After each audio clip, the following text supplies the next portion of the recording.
Extrait du livre essénien de Moïse. Les 10 commandements.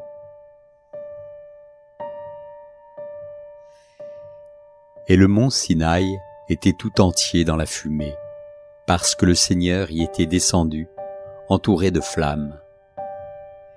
Et la fumée s'élevait, comme celle d'une fournaise, et le mont tout entier tremblait grandement.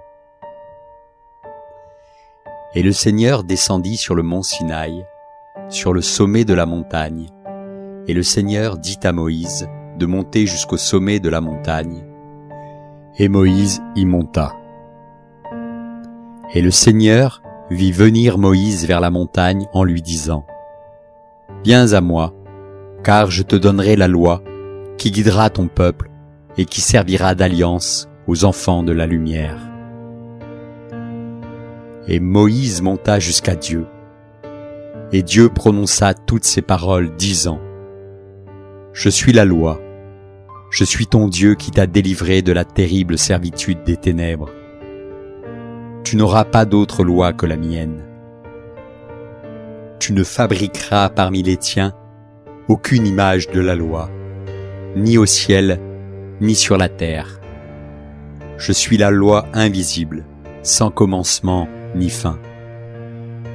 Tu n'établiras pas parmi les tiens de fausses lois, puisque je suis la loi, et la loi entière de toutes les lois. Si tu te détournes de moi, tu seras exposé à des désastres de génération en génération. Si tu obéis à mes commandements, tu entreras dans le jardin infini, où l'arbre de vie se dresse au milieu de la mer éternelle. Tu ne transgresseras pas la loi. La loi est ton Dieu, qui ne te tiendra pas pour innocent. Honore ta mère terrestre, afin que durent tes jours sur la terre, et honore ton Père céleste, afin de gagner la vie éternelle dans les cieux, puisque la terre et les cieux te sont donnés par la loi, qui est aussi ton Dieu. Tu donneras la bienvenue à ta mère terrestre le matin du sabbat. Tu donneras la bienvenue à l'ange de la terre le matin du 2e jour. Tu donneras la bienvenue à l'ange de la vie le matin du 3e jour. Tu donneras la bienvenue à l'ange de la joie le matin du 4e jour. Tu donneras la bienvenue à l'ange du soleil le matin du 5e jour. Tu donneras la bienvenue à l'ange de l'eau le matin du 6e jour. Tu donneras la bienvenue à l'ange de l'air le matin du 7e jour. À tous les anges de la mer terrestre, tu donneras la bienvenue, et tu te consacreras à eux, afin de pouvoir entrer au paradis où se dresse l'arbre de vie. Tu adoreras ton Père céleste le soir du sabbat. Tu communieras avec l'ange de la vie éternelle le soir du 2e jour. Tu communieras avec l'ange du travail le soir du 3e jour. Tu communieras avec l'ange de la paix le soir du 4e jour. Tu communieras avec l'ange de la puissance le soir du 5e jour. Tu communieras avec l'ange de l'amour le soir du 6e jour. Tu communieras avec l'ange de la sagesse le soir du 7e jour. Avec tous les anges du Père céleste tu communieras, afin que ton âme puisse se baigner dans la fontaine lumineuse et entrer dans la mer éternelle. Le 7e jour est celui du sabbat. Tu devras t'en souvenir et en maintenir le caractère sacré. Le sabbat est le jour de la lumière de la loi, ton Dieu. Ce jour-là, tu devras t'abstenir de tout travail pour te consacrer à la recherche de la lumière, du royaume de Dieu, et alors toutes choses te seront données. Car sache que pendant 6 jours, tu travailleras avec les anges, mais le 7e jour, tu demeureras dans la lumière de ton Seigneur, qui est la sainte loi. Tu ne prendras la vie d'aucun être vivant. La vie ne prend sa source que dans Dieu.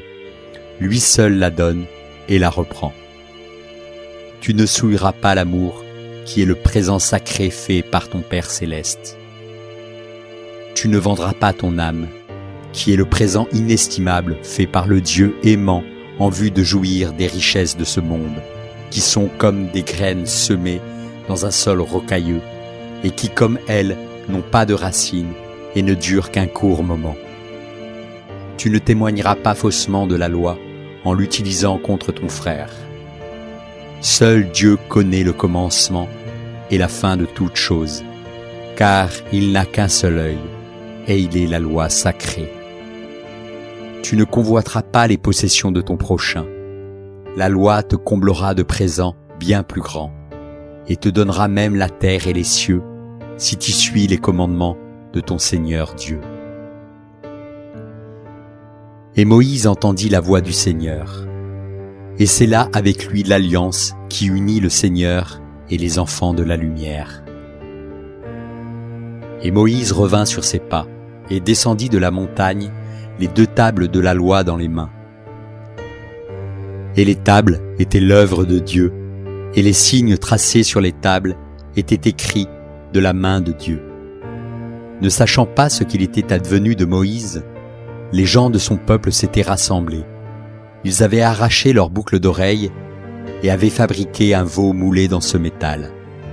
Et ils adoraient l'idole et brûlaient pour lui des offrandes. Et ils mangeaient, et ils buvaient, et ils dansaient devant le veau d'or qu'ils avaient fabriqué. Et ils s'abandonnaient à la corruption et au mal en présence du Seigneur.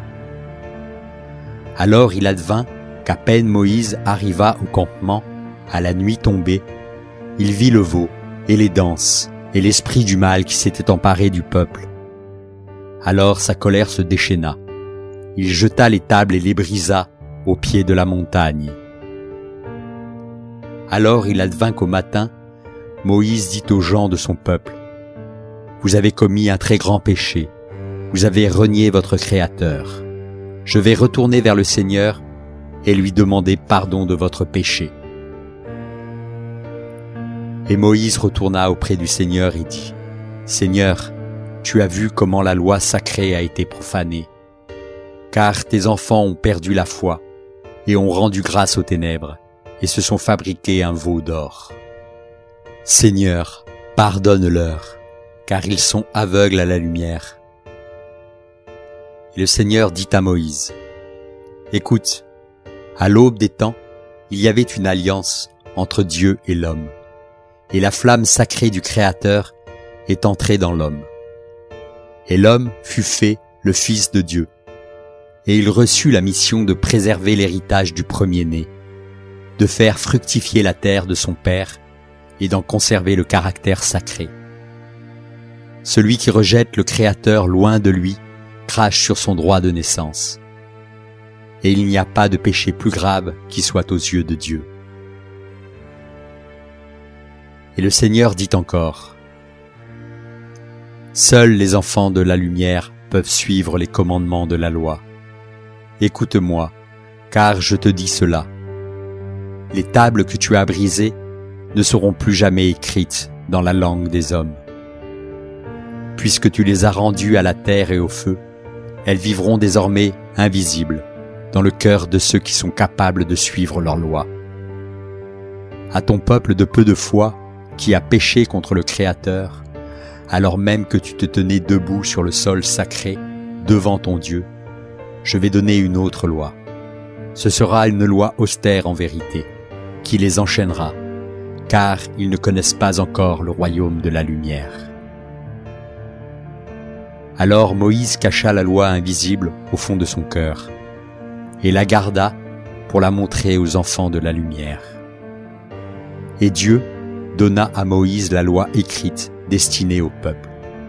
Et il redescendit parmi eux et leur parla d'un cœur lourd. Moïse dit au peuple, « Voici les lois que votre Dieu vous a données. Tu n'auras pas d'autre Dieu que moi. Tu ne fabriqueras aucune image sculptée.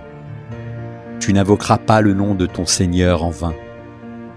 Souviens-toi du jour du sabbat, afin d'en conserver le caractère sacré. Honore ton père et ta mère. Tu ne tueras pas. Tu ne commettras pas l'adultère. Tu ne voleras pas. Tu ne porteras pas de faux témoignages contre ton prochain. Tu ne convoiteras pas la maison de ton prochain, ni la femme de ton prochain, ni aucun des biens de ton prochain. Un jour fut consacré à la pénitence et au repentir pour le grand péché commis contre le Créateur, qui ne fut pas éteint.